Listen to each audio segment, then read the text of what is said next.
Ito po yung butas ng alimango. Ito may hinukay niya. Tingnan niyo po yung ano, yung putik na yan sa ibabaw na yan, yan yung palahandaan na hinukay niya. Medyo lumiit na yung butas dahil dito niya dinala yung hukay. Yan, yan yung mga hukay niya. Ay, yung mga bakas niya. Ito yung lambot. Lambot pa yun. Yan po. Ayan, lambot pa. Sobrang lambot pa ng ano. Hindi kumpara dito sa ibang putik, matigas na siya. Kulay. Ng kulay. Ito malambot pati. Oh. Kaya malaman mo po na kahuhukay lang ng alimango.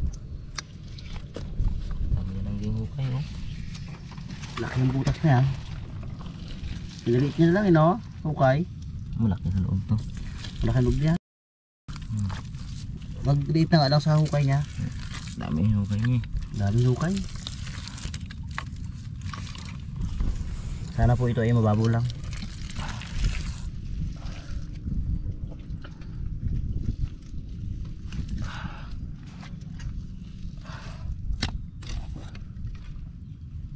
Yun, pinagtuan natin yung kalawit kasi ano, hindi maabot. Lalim. Sana maabot na ngayon.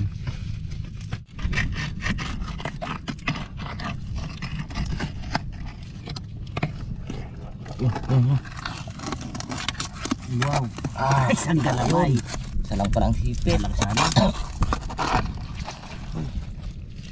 Malaki sana. Laki sana. Talang galamay.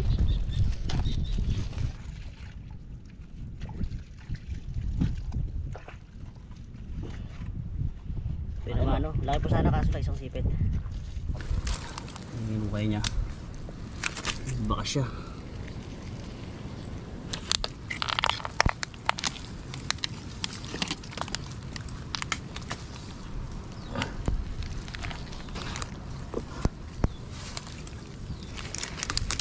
Ito, tagusan niya. Ito. Ay, dyan.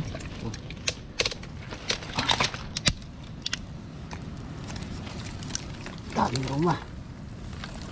Au!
Yung tanggal sipit. Ulahan. Laki pa naman tama.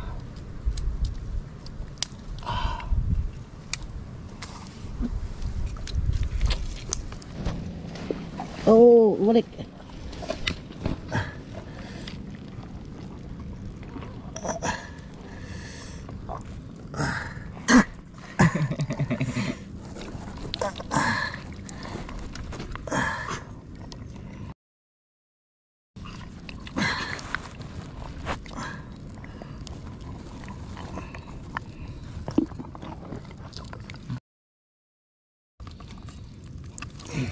Diba?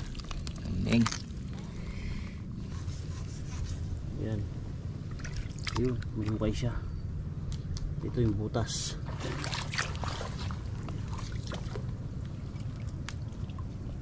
Ito yung dibdib niya, oh. Ang ganda ng ano, ang ganda ng hinukay ng alimango na to. Tumubid siya doon, oh.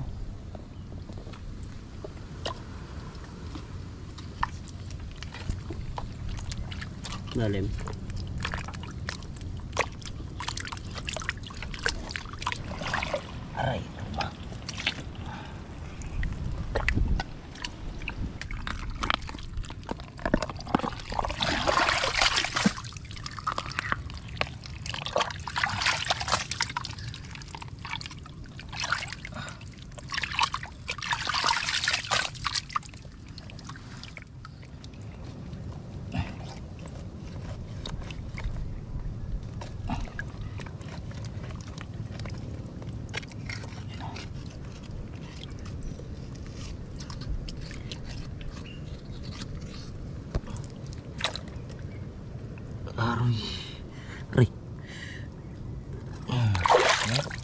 Durong ka man. Butas ang ano, shell. Kain po.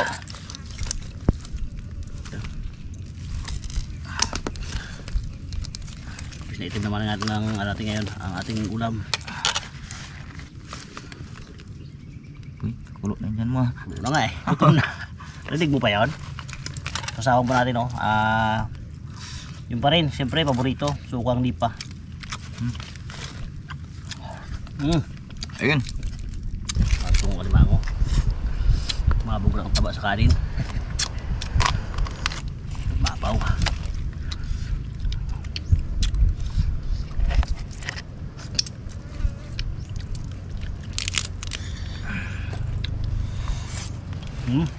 Hop.